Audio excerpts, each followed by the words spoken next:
তো আজকে দেখো ক্লাস 6 ইংলিশের ডাফ অ্যান্ড ডায়েরি যে বইটা রয়েছে তুলসী প্রকাশনী এর 22 পেজের যে এক্সারসাইজগুলো রয়েছে সেগুলো নিয়ে আজকে আলোচনা হবে।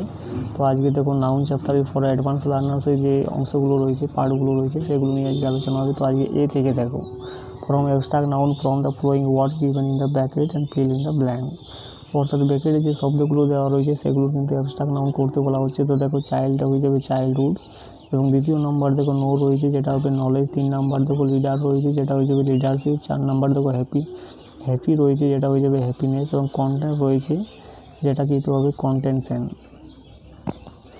এবং 5 নাম্বার দেখো ডিফারেন্স রয়েছে যেটা হবে ডিফারেন্স, এবং 6 নাম্বার দেখো ফ্রি রয়েছে যেটা হয়ে যাবে ফ্রিডম, 7 নাম্বার দেখো অনেস্ট রয়েছে যেটা হয়ে যাবে অনেস্টি, এবং 8 নাম্বার দেখো বিহেভ রয়েছে যেটা হয়ে যাবে বিহেভিয়ার, এবং 9 নাম্বার দেখো অ্যাক্ট রয়েছে যেটা হয়ে যাবে অ্যাক্টিং, এবং 10 নাম্বার দেখো ইনোসেন্ট রয়েছে যেটা হয়ে যাবে ইনোসেন্স। এরপরে বিয়েরগুলো দেখো identify the common and proper noun given below and place them in the correct column.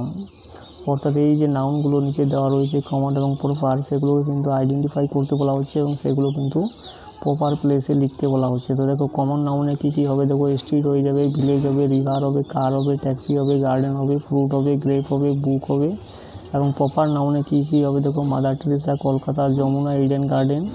এরপরে সিয়েরগুলো দেখো identify the underline nouns and write their names in the right hand side space. অর্থাৎ কি এই যে আন্ডারলাইন নাউনগুলো রয়েছে সেগুলো কিন্তু আইডেন্টিফাই করতে বলা হচ্ছে এবং তাদের নামগুলো কিন্তু রাইট হ্যান্ড সাইডে লিখতে বলা হচ্ছে। তো দেখো অক্সিজেন রয়েছে, অক্সিজেনটা কিন্তু হয়ে যাবে ম্যাটেরিয়াল নাউন। এরপরে অ্যালকোহল রয়েছে যেটা হবে কিন্তু ম্যাটেরিয়াল নাউন। ক্রাউড রয়েছে যেটা হয়ে যাবে কিন্তু কালেকটিভ নাউন, এবং ডায়মন্ড রয়েছে যেটা হবে ম্যাটেরিয়াল নাউন। এরপরে 5 নম্বর দেখো এখানে রয়েছে বাঞ্চ যেটা হবে কমন নাউন।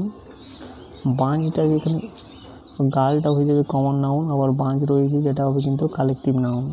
এরপরে 6 নম্বর দেখো সুব্রত ব্রহ্ম যেটা হবে প্রপার নাউন, এবং 7 নম্বর দেখো ক্যাট রয়েছে যেটা হবে কমন নাউন।